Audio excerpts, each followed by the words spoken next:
कुछ कहानियां इतनी हैरान कर देने वाली होती हैं कि उन पर यकीन करना मुश्किल हो जाता है। एक ऐसी कहानी जहां एक युवक ने अपने भीतर की पहचान को पाने के लिए अपनी ही जिंदगी को दांव पर लगा दिया।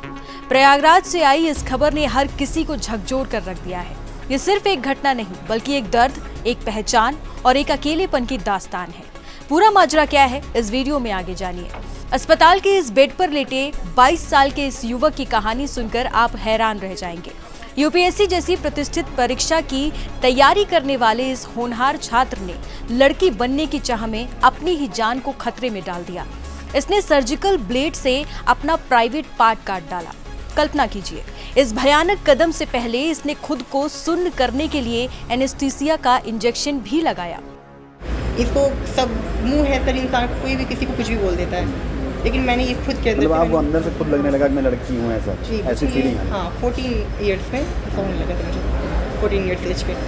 आप लोगों को ऐसा कभी लगा कि कभी नहीं लगा आपको मतलब अंदर से लगता था? हाँ, मुझे अंदर से लगता। अब देखिए फिर चाल में बदलाव ऐसा कुछ घर के मामलों में इसलिए नहीं बोलते थे क्योंकि देखिए हम अकेले थे, तो इसलिए सवाल क्या उठता गाँव पे, इसके लिए हम ये बातें नहीं बोलते थे। इंजेक्शन रहता है वो शायद सुन्न करने की सूर्य, तो इंसान होश में तो रहता है बट वो पूरी तरीके से सुन्न पड़ जाता है। उसकी उतनी तरीके की बॉडी जहाँ की सर्जरी होनी रहती है। आपने अच्छा, उन्होंने मुझे एक चाकू मतलब ब्लेड छोटी सी दी थी। मैंने हेल्प मांगी, मैंने कहा कि जिस डॉक्टर ने मुझे ये सलाह दी था, मैंने उसको कहा कि उसको बुला के ले आओ, मुझे पेन किलर दे, मतलब सुई दे इंजेक्शन में, ताकि मुझे दर्द ना हो। लेकिन सर मुझे नहीं पता था कि इसमें एक प्रोसीजर नहीं होती, इसमें कई प्रोसीजर होती हैं जिससे इंसान की जान बचती है, वरना इसमें इंसान की जान भी नहीं बचती। बहुत खुश नसीब है जो हमारी जान बच चुकी है इसमें। तो सर इतना कुछ करने के बाद मैंने अपने एक मतलब नीचे एक वो था, एक लड़का था जिसे रहता था लॉज का ही, मैंने उससे हेल्प, मैंने कहा जाओ दवा लेके आओ। तो मैंने उसने मुझे एक पेन किलर, उसने एक दवा लाई किसी और मेडिकल स्टोर से, मैंने उसको नहीं खाया। तो मुझे जब बहुत ज़्यादा पेन लगा, मैंने मकान मालिक को ऐसे जाके सीधे मैंने बता दिया।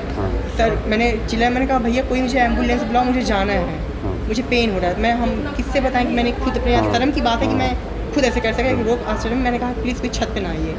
उसके बाद मुझे प्यास लगने का, होंठ सूखने लगे, जिस तरह मुझे खून लॉस हुआ बॉडी में, मुझे एनर्जी कम लगने लगी, लूज़ मोशंस होने लगे।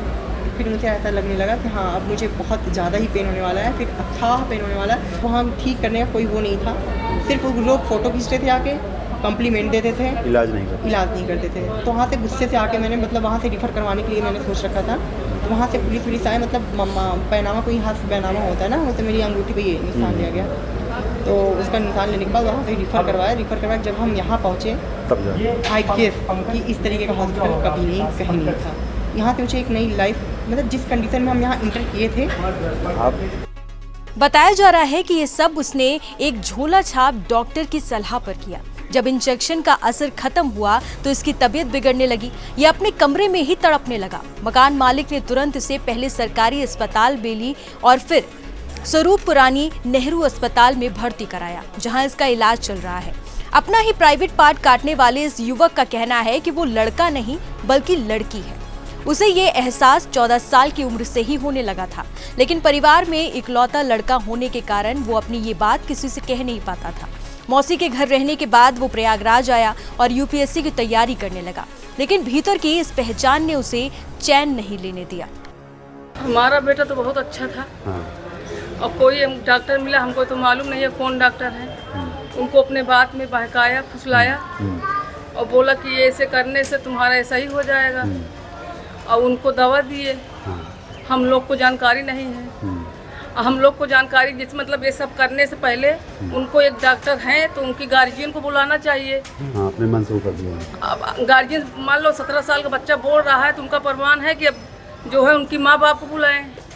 कार्रवाई होनी चाहिए, जो डॉक्टर पर कार्रवाई बिल्कुल होना चाहिए, इसलिए उनके माँ बाप को बुलाना चाहिए ना, तभी तो इस दवा देना चाहिए उनको।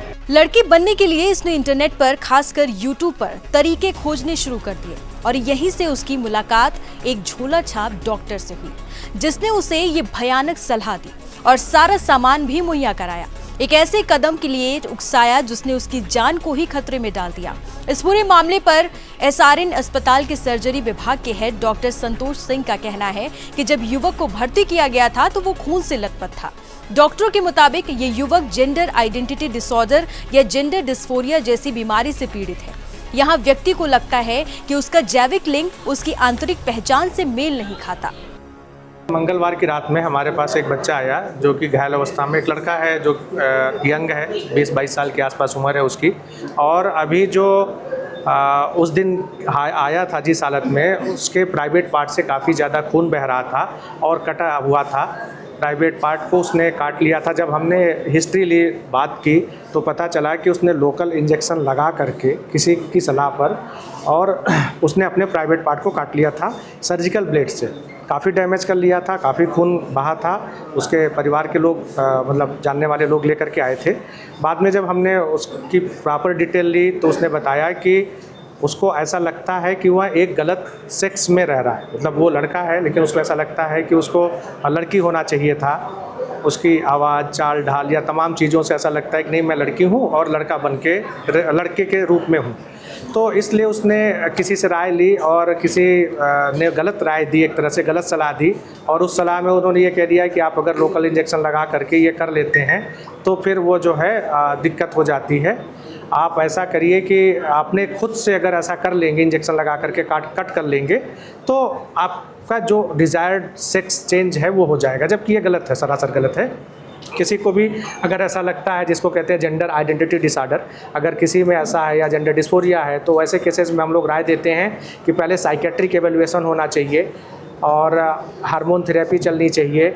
1 साल का प्रॉपर इवेल्युएशन के बाद कई बार ऐसा होता है कि लोगों को कुछ साइकेट्रिक इलनेस की वजह से ऐसा लगने लगता है कि हम गलत शरीर में हैं या हम गलत समय सेक्स चेंज कराना चाहिए। दवाओं से वो ठीक हो जाते हैं, बाद में सामान्य जीवन जीते हैं, उसमें कोई दिक्कत नहीं आती। कुछ केसेस में ऐसा होता है कि नहीं, हमें कराना ही कराना है, तो ऐसे केसेस में जो एक सर्जरी होती है, सेक्स रीअसाइनमेंट सर्जरी होती है, और उस सर्जरी के लिए एक मल्टीडिसिप्लिनरी टीम होती है। मल्टीडिसिप्लिनरी जो टीम होती है उसमें प्लास्टिक सर्जन, मनोवैज्ञानिक या हमारे साइकेट्री डिपार्टमेंट के साइकेट्रिस्ट एंड यूरोलॉजिस्ट शामिल होते हैं। तो एक पूरी टीम इवेलुएट करती है और फिर उस जटिल प्रक्रिया को अंजाम दिया जाता है। युवक ने अपने हाथ से ही अपना प्राइवेट पार्ट काट लिया था। उसे लगता था कि वो लड़की है। यदि समय रहते वो अस्पताल नहीं पहुंचता तो उसकी जान भी जा सकती थी। अब साइकोलॉजी डॉक्टर के जरिए इसकी काउंसलिंग कराई जाएगी। डॉक्टर के मुताबिक युवक की हालत अब स्थिर है। ये घटना हमें ये सोचने पर मजबूर करती है कि हमारे समाज में ऐसी कितनी पहचानें हैं जो अकेलेपन और डर में जी रही हैं। हमें जेंडर आइडेंटिटी और जेंडर डिस्फोरिया जैसे संवेदनशील मुद्दों पर और अधिक जागरूक होने की जरूरत है, ताकि कोई और युवक या युवती अपनी पहचान की तलाश में ऐसा खतरनाक कदम उठाने पर मजबूर ना हो। जरूरत है संवेदनशीलता की, समझ की और सही मेडिकल व मानसिक सहायता की, ताकि हर व्यक्ति अपनी पहचान के साथ सम्मान से जी सके।